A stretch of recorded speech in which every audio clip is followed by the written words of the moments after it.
Les trappeurs de la Géode. Le climat redoutable du bord de mer, sans cesse battu par le vent glacial et les averses de glace, est un prédateur naturel pour la plupart des espèces qui préfèrent se retirer dans les terres où d'immenses forêts de cèdres constituent un abri. Il n'y a guère que les gronquis, sortes de grands singes à fourrure longue et grise, qui vivent en petits groupes familiaux le long du bord de mer. Ils sont dotés d'une mâchoire qui ressemble à celle des grands fauves qui peuplent les landes rocailleuses et battent la croûte de glace à la recherche de viande, notamment humaine, dont ils sont particulièrement friands. Pour éradiquer les dangereux prédateurs, les compagnies de pêche ont autrefois financé l'implantation de tribus de trappeurs, payés à la pièce pour chaque tête de gronquis rapportée. Ces rudes chasseurs, en manière un peu brute, ont fini par construire de grands igloos taillés directement dans la glace. Ces étranges bâtiments prennent le plus souvent la forme de globes de plusieurs mètres de haut, disséminés le long de la côte, et permettent aux trappeurs de s'abriter entre leurs traques lorsque les conditions climatiques sont par trop défavorables. Les trappeurs présentent tous un profil psychologique bien à part et développent un code d'honneur qui rappelle un peu celui de certaines tribus barbares.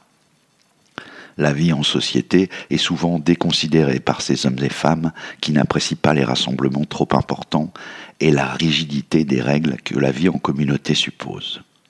Les petits clans familiaux fonctionnent en autarcie et ne se mêlent qu'en de rares occasions aux populations de marins. D'ailleurs, seuls certains membres sont habilités à rencontrer leurs employeurs lorsqu'il s'agit de toucher le produit de leur chasse.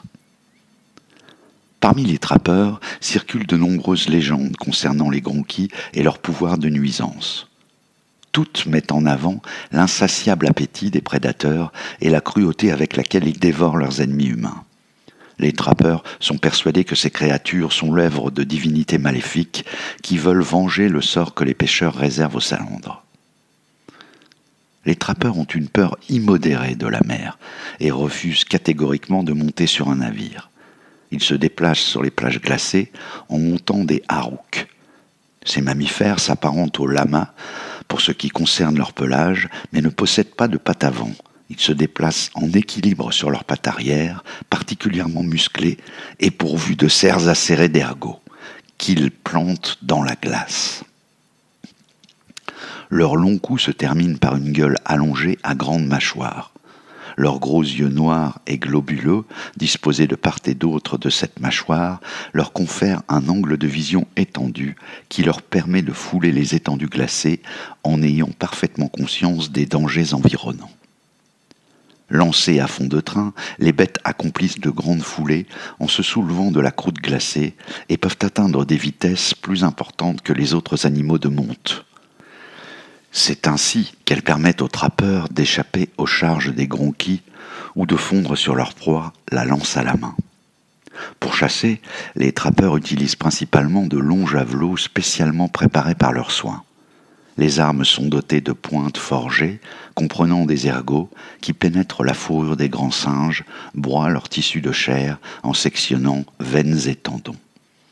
La plupart des javelots sont rattachés à de longues cordes et les trappeurs se laissent ainsi traîner par leur proie pendant plusieurs kilomètres, le temps qu'elles s'affaiblissent. Les trappeurs construisent également des pièges en creusant de grandes fosses dans la glace et en garnissant leur fond de pieux qu'ils camouflent ensuite.